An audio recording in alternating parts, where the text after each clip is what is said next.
오늘 주시는 말씀 사사기 15장 14절에서 20절까지 말씀입니다. 삼손이 레위의 이름에 블레셋 사람들이 그에게로 마주 나가며 소리 지를 때 여호와의 영이 삼손에게 갑자기 임하심에 그의 팔 위에 밧줄이 불탄 삼과 같이 그의 결박되었던 손에서 떨어진지라. 삼손이 나귀의 새 특배를 보고 손을 내밀어 집어들고 그것으로 1000명을 죽이고 이르되 나귀의 특배로 한 더미 두 더미를 쌓았으며 나귀의 특배로 내가 1000명을 죽였도다 하니라. 그가 말을 마치고 특배를 자기 손에서 내던지고 그곳을 라마레이라 이름하였더라. 삼손이 심히 목이 말라 여호와께 부르짖어 이르되 주께서 종의 손을 통하여 이 큰 구원을 베푸셨사오니 내가 이제 목말라 죽어서 할례받지 못한 자들의 손에 떨어지겠나이다 하니 하나님이 레히에서 한 우묵한 곳을 터뜨리시니 거기서 물이 솟아 나오는지라. 삼손이 그것을 마시고 정신이 회복되어 소생하니 그러므로 그 샘 이름을 엔낙고레라 불렀으며 그 샘이 오늘까지 레히에 있더라. 블레셋 사람의 때에 삼손이 이스라엘의 사사로 20년 동안 지냈더라. 아멘. 우리 인생을 살다 보면 한계에 부딪히는 그런 일들을 만나게 됩니다. 잘 나가던 사업이 갑자기 불경기를 만나 실패를 했을 때 참 암담합니다. 의사로부터 큰 병이라는 진단을 받았을 때, 그리고 이제는 내 힘으로 할 수 없다는 생각이 들 때, 나는 혼자라고 생각되는 순간, 이제는 내가 아무것도 할 수 없다고 생각되는 순간, 아무도 나를 도와주지 않는다라고 생각하는 순간에 여러분 어떻게 하십니까? 에라 모르겠다.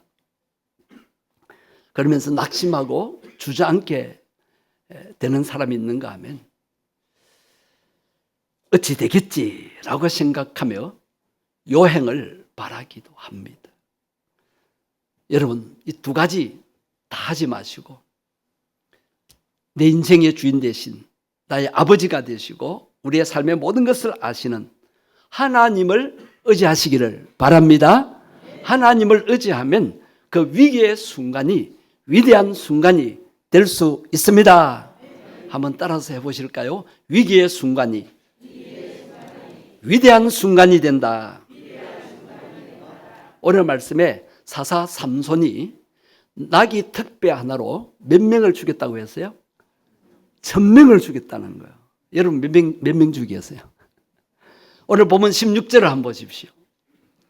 가로되 나귀의 특배로 한 더미 두 더미를 쌓았으며 나귀의 특배로 내가 1000명을 죽였도다. 우리는 1명도 10명도 100명도 힘드는데 삼손 대단한 능력자입니다. 하나님이 힘을 주셨죠.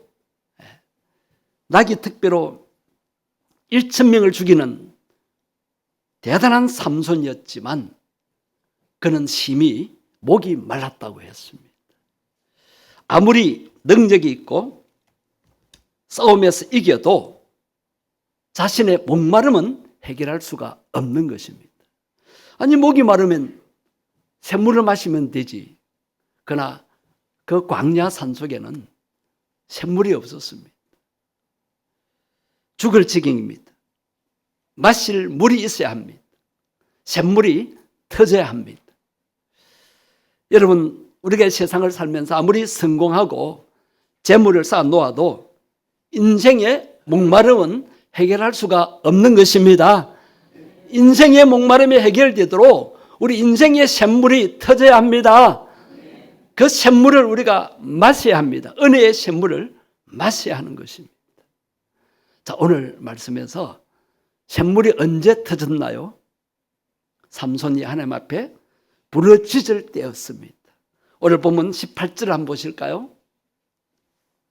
18절 말씀 보시면은 삼손이 심히 목이 말라 여호와께 부르짖어 이르되 주께서 종의 손을 통하여 이 큰 구원을 베푸사오나 내가 이제 목말라 죽어서 할례받지 못한 자들의 손에 떨어지겠나이다 했습니다. 심히 목이 말랐을 때 삼손이 어떻게 했다고요? 하나님께 어떻게 했어요? 부르짖었다고 했어요. 하나님, 내 목마릅니다. 제가 지금 죽을 지경입니다. 내가 1000명은 죽였지만은 저 나머지 블레셋 사람들, 할례받지 못한 블레셋 사람들이 이제 나를 공격해 오면 내가 목이 말라 쓰러지면 나는 저들의 손에 죽겠습니다. 하나님 살려주십시오. 심히 목말랐다고 했습니다. 그렇습니다. 삼손이 심히 목이 마르는 순간 그는 자신의 한계를 깨달았습니다. 자신의 부족함을 깨달았습니다. 아무리 힘이 있어도 목마름은 해결할 수가 없었어요. 그래서 삼손은 하나님께 부르짖을 수밖에 없었습니다. 여러분, 내 힘으로 할 수 없는 일 하나님 앞에 맡기고 하나님께 부르짖어야 될 줄로 믿습니다. 전혀 지칠 줄 몰랐던 그가 지쳐버렸습니다. 그의 힘도 한계가 있는 것입니다. 나귀 특배 하나로 1000명을 죽인 그였지만은 심히 목마른 순간 그가 할 수 없다는 것을 깨달았습니다. 목마름은 내가 해결할 수 없구나. 적들을 이긴 능력은 바로 자신의 능력이 아니라 자신을 사사로 부르신 하나님의 능력이었다는 것을 깨닫게 된 것이었습니다. 그래서 하나님 앞에 부르짖은 것입니다. 이전까지 삼손의 행적을 살펴보십시오. 삼손이 하나님 앞에 기도를 했거나 하나님 앞에 부르짖었다는 기록이 없습니다. 그냥 한번 힘을 쓰면 능력이 나타났던 것입니다. 그는 그 능력이 어디로부터 왔는지를 인식하지 못했습니다. 바로 자신의 능력으로만 생각을 했던 것입니다. 그런데 지금 목마른 순간, 자기의 한계를 느끼는 순간, 그 순간에 자신의 능력이 자기의 것이 아니라 하나님께로부터 온 능력임을 깨닫게 되었다는 것입니다. 하나님께서 왜 목마름을 허락하셨을까요? 네 힘으로 살 수 없다. 내가 영적인 목마름을 해결해 줘야 된다. 내게로 와서 목마름을 해결받으라. 하나님께서 그렇게 깨닫도록 하기 위해서 그 목마름을 허락하신 것입니다. 우리도 인생을 살 때 심히 목마를 때가 있습니다. 내가 이룬 성공, 내가 이룬 학식, 내가 이룬 경력, 스펙, 또 사람들이 부러워할 만한 것들을 이루어도 인생의 목마름은 내가 해결할 수가 없는 것입니다. 그럴 때 어떻게 해야 될까요? 여러분, 심히 목마를 때 삼손처럼 부르짖어야 합니다. 다윗도 위기를 만날 때 부르짖었다라고 시편 34편 6절에 말씀하고 있습니다. 우리 다 같이 한번 읽어보실까요? 이 곤고한 자가 부르짖음에 여호와께서 들으시고 그의 모든 환난에서 구원하셨도다. 삼손도 다윗도 환난 때에 부르짖으니까 하나님께서 어떻게 하셨어요? 그 부르짖음을 들으셨어요. 우리의 신음소리까지도 들으신 하나님, 부르짖는 소리를 왜 못 들으시겠습니까? 그리고 구원해 주셨습니다. 내 힘으로 해결할 수 없는 문제들을 구원해 주신 것입니다. 아멘. 삼손은 비록 연약함에 빠지고 고통을 당하고 절망하기도 했지만 그래도 하나님을 찾고 하나님 앞에 부르짖게 되는 것을 보게 됩니다. 여러분, 참으로 중요한 것은 어떠한 연약함과 절망 중에서도 하나님을 찾고 하나님께 부르짖는 것이 중요한 것입니다. 이 사실을 잊지 마시기를 바랍니다. 어떻게 부르짖으면 됩니까? 하나님 아버지, 목마릅니다. 내가 목이 말라 죽겠어요. 내가 죽을 지경입니다. 인생의 목마름 내 힘으로 해결할 수 없습니다. 이렇게 부르짖어야 합니다. 이런 부르짖음은 불신앙이 아니라 신앙입니다. 믿음 생활입니다. 여러분, 어떤 때는 내 자존심 때문에 하나님 앞에 부르짖지 못하는 사람들이 있다고 합니다. 여러분 그 자존심 내려놓으시고 인생의 목마름의 문제 하나님 앞에 부르짖어 해결받았으면 좋겠습니다. 사람 찾아다니지 마십시오. 낙담하고 넘어져 있지 마십시오. 하나님을 찾고 하나님께 부르짖으라고 성경 말씀은 우리에게 교훈합니다. 하나님께 부르짖을 수 있게 되기를 바랍니다. 목이 마를 때, 힘이 들 때, 피곤할 때, 몸이 아플 때, 고통스러울 때 낙심하거나 절망할 필요가 없습니다. 하나님께 부르짖으면 됩니다. 하나님을 찾으시기를 바랍니다. 여러분 우리 샘물교에 오셔서 정수기 물만 마시지 마십시오. 삼다수나 동원 샘물만 마시지 마십시오. 영원히 목마르지 않는 주님이 주시는 샘물을 마시기를 바랍니다. 아니 영원히 목마르지 않는 생수, 즉 은혜의 샘물을 구하시기를 바랍니다. 요한복음 4장에 나타나는 사마리아 수가성 여인처럼 영원히 목마르지 않는 그 생수를 여러분들도 구하시기를 바랍니다. 누가 샘물이 터져 나오게 했습니까? 하나님께서 샘물이 터져 나오게 하셨습니다. 그것은 삼손의 능력이 아니었습니다. 어떤 사람이 와서 그렇게 터뜨린 것도 아닙니다. 삼손이 곧 죽을 것 같은 상황에서 하나님께 간절히 부르짖자 하나님께서 역사하셨습니다. 오늘 보면 19절 상반절을 한번 보십시오. 하나님께서 레위에서 어떤 곳을 터뜨리셨다 하셨어요? 어떤 곳을? 네, 한번 따라합니다. 말씀이 능력이다. 설교 말씀 들으면서 말씀을 따라가셔야 돼요. 그냥 앉아있으면 여러분 조금 전에 대답하지 않으신 분들은 잡념에 빠진 분들이에요. 네. 어떤 곳을 터뜨리셨다고? 우묵한 곳. 동그랗고 또 낮은 웅덩이 같은 건 아니고 조금 얕은 그 우묵한 곳을 터뜨리셨어요. 볼록한 것의 반대입니다. 거기서 뭐가 솟아났어요? 그것이 본래 샘물이었습니까? 아닙니다.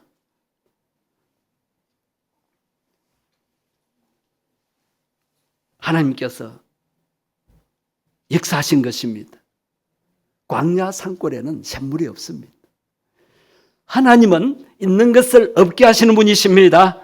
샘물이 없는 곳이라도 샘물이 솟아나게 하십니다.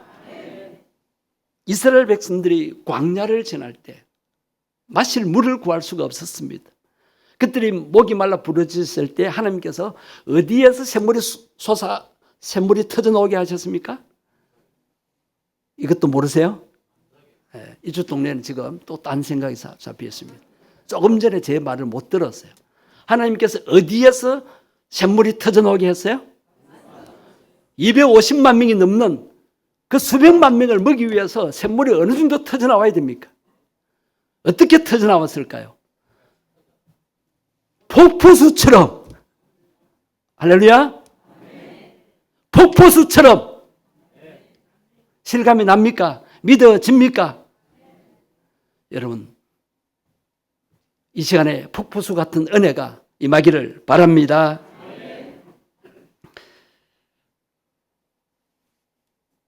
하나님께서 못하실 일이 없습니다. 인간의 생각을 넘어서서 역사하시는 분이십니다. 어떻게 해서 물이 없는 그 사막 골짜기에 샘물이 터져 나올 수 있습니까? 어떻게 큰 바위, 엄청난 큰 바위, 반석에서 샘물이 어떻게 폭포수처럼 터져 나올 수 있습니까? 그건 사람의 힘이 아닙니다. 인공지능, AI, 로봇도 할 수가 없습니다. 하나님만이 하실 수 있습니다. 우리가 믿고 있는 하나님이 우리 샘물교회도 은혜의 샘물이 터지게 하실 수가 있습니다. 여러분의 삶의 생명의 샘물이 터져 나오게 하실 수가 있습니다. 그 하나님을 의지하시고 그 하나님만을 경배하십시다. 삼손에게 있어서 이 체험은 자기를 죽음에서 건져준 사건이에요. 그래서 삼손은 그 이름을, 그 샘의 이름을 뭐라고 불렀어요? 엔학고레. 한번 따라하면 엔학고레. 에는 히브리어로 에는 샘이란 뜻입니다. 그래서 우리 샘물교회도 엔이 들어갑니다. 샘물. 고레는 부러지는 자라는 뜻입니다. 엔학 할 때 학은 영어의 더라는 정관사의 어미입니다. 이 말을 종합하면 무슨 뜻입니까? 그 부러지는 자의 샘이라는 뜻입니다. 엔학고레. 부러지는 자의 샘. 부러지니까 샘이 터져 나왔다는 뜻입니다. 우리가 부러질 때 은혜의 샘물이 터져 나올 것을 믿으시기를 바랍니다. 인생의 갈급함을 해결해 주시는 것을 여러분 믿으시기를 바랍니다. 자, 마지막으로 왜 샘물이 터져 나오게 하셨을까요? 회복과 소생을 주시기 위해서입니다. 삼손은 목이 말라 정신이 희미해져 쓰러져 죽을 것만 같았습니다. 아무리 건강하고 힘이 있어도 샘물을 마셔야 합니다. 사람 몸에 수분이 70%, 80%라고 합니다. 우리 물을 마시지 않으면 살 수가 없지 않습니까? 이 생명의 샘물을 마신 삼손의 정신이 회복되어 소생하게 됩니다. 그 말씀이 19절 하반절의 말씀입니다. 삼손이 그것을 마시고 정신이 어떻게 되었다?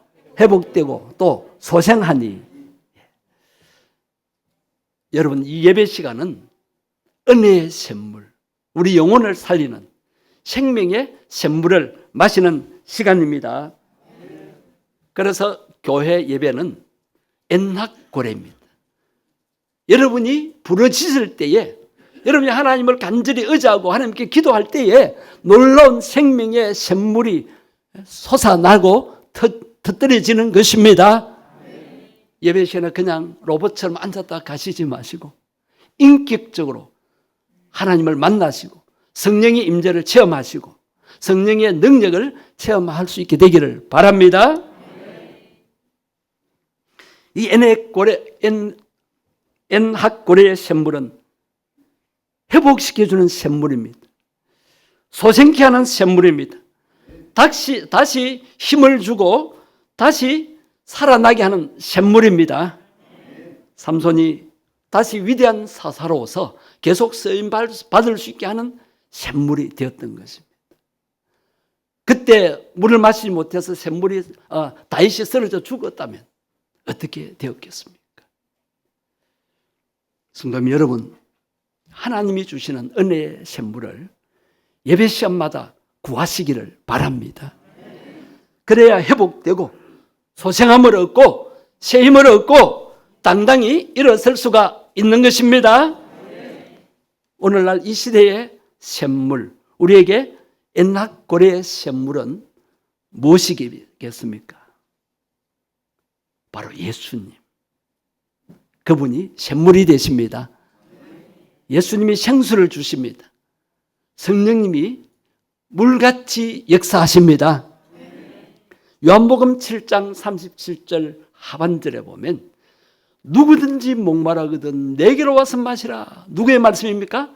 예수님의 말씀. 누구든지 내게로 와서 마시라. 예수님이 생수를 주시겠다는 겁니다. 우리가 일반 물은 마셔도 또 갈증이 있고 또 마셔야 되잖아요. 예수님이 주시는 샘물은, 생수는 영원히 목마르지 않는 생수입니다. 우리가 세상 살다가 목이 마를 때마다, 세상 것으로 만족이 되지 않을 때마다 은혜의 샘물 마실 수 있게 되기를 바랍니다. 영적으로 목마른 자가 구할 때 예수님은 생수의 강이 흘러넘치게 하십니다. 아니, 샘물이 강물처럼 흐르게 하십니다.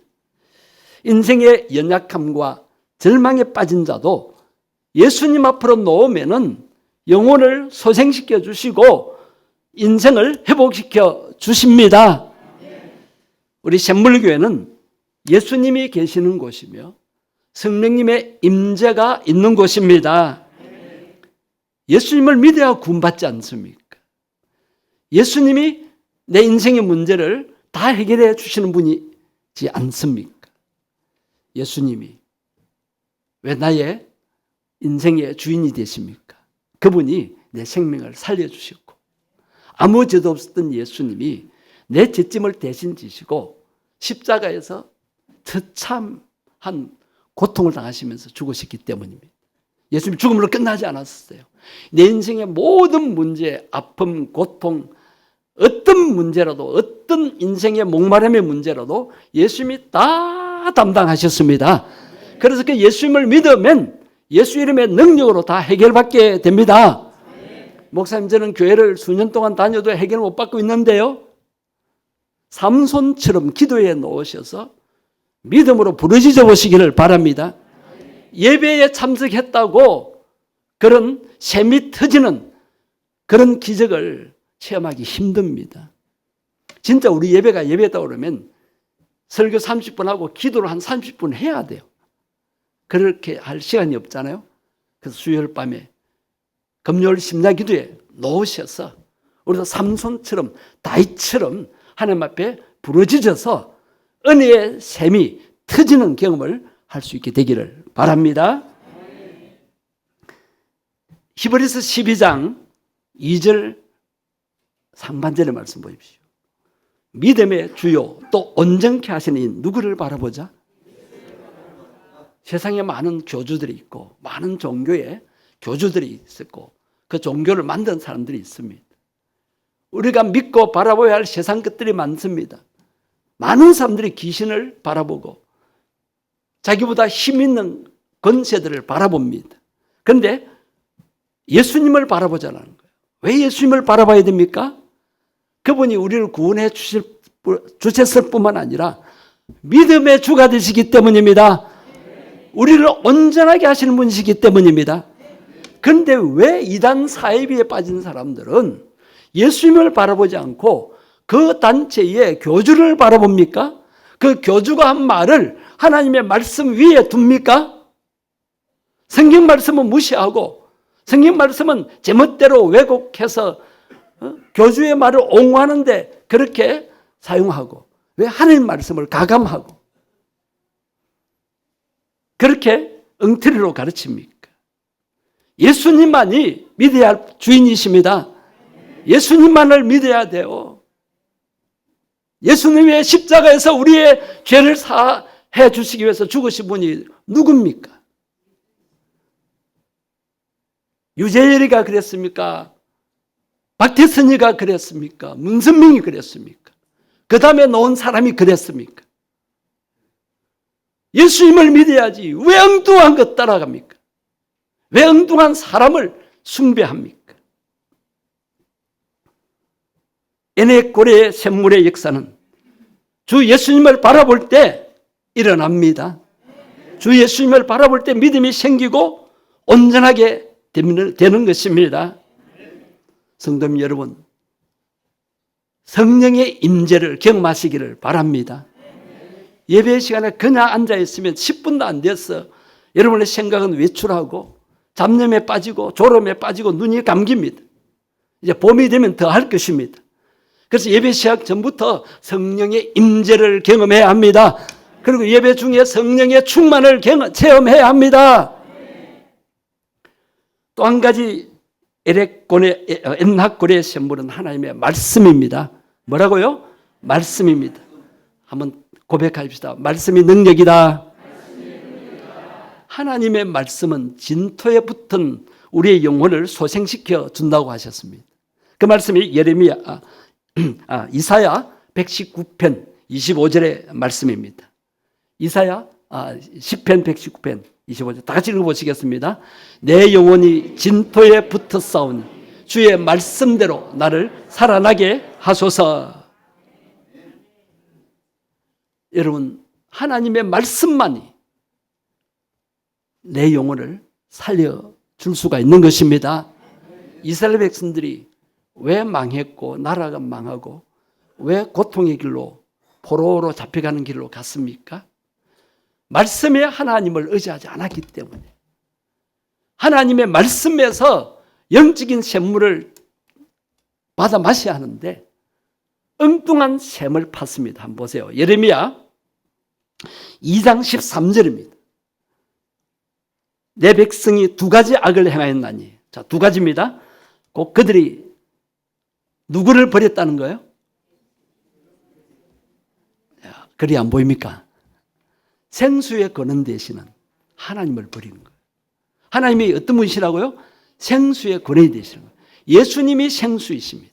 성령님이 생수이십니다. 버렸어요. 그리고는 스스로 웅덩이를 팠어요. 자, 하나님을 일시적으로 버렸다면 다시 돌아오기가 쉬운데 엉뚱한 샘 웅덩이를 팠습니다. 자기 힘으로 생수를 얻기 위해서 웅덩이를 팠습니다. 그런데 그 웅덩이는 어떤 웅덩이다? 물을 가두지 못하는 터진 웅덩이입니다. 물이 안 나오는 웅덩이입니다. 헛된 웅덩이입니다. 많은 사람들이 생수의 근원이신 주님을 버리고 세상 것에서 엉뚱한 웅덩이, 밑이 빠진 독처럼 부어도 만족이 안 되는 그런 터진 웅덩이를 파고 있습니다. 여러분, 매주일 생수를 얻기 위해서, 샘물을 얻기 위해서 주님을 의지하러 나오시기를 바라고 주 하나님만을 경배하고 예배 드릴 수 있게 되기를 바랍니다. 누구든지 와서 이 은혜의 샘물을, 말씀의 샘물을 마시도록 해야 합니다. 여러분, 갈급한 심령으로 말씀의 샘물을 마시면 어떤 역사가 일어납니까? 목마른 자들이 와서, 그리고 죽겠다는 자들이 와서 소성함을 얻게 됩니다. 피곤한 자들이 와서 새 힘을 얻고 정신을 회복하게 됩니다. 영적으로 능력을 얻어서 새로운 사명을 감당할 수 있게 되는 것입니다. 우리 샘물교회는 은혜의 샘물, 말씀의 샘물이 솟아나는 곳입니다. 이 진짜 은혜의 샘물을 마셔야 합니다. 은혜의 샘물, 엔악고래의 샘물을 마시면 영혼의 소생함을 얻습니다. 어떤 고난 중에 있더라도 다시 회복되고 능력을 얻게 되는 줄 믿으시기를 바랍니다. 엔악고래 샘물을 마시고 여러분의 정신도 회복되고 영혼도 강건하게 되는 역사를 체험하게 되기를 바랍니다. 그리고 나아가서 예비신자의 정신과 영혼도 소생함을 얻도록 계속 예비신자의 이름을 부르며 기도하시고 사랑을 베푸시기를 주의 이름으로 축복합니다.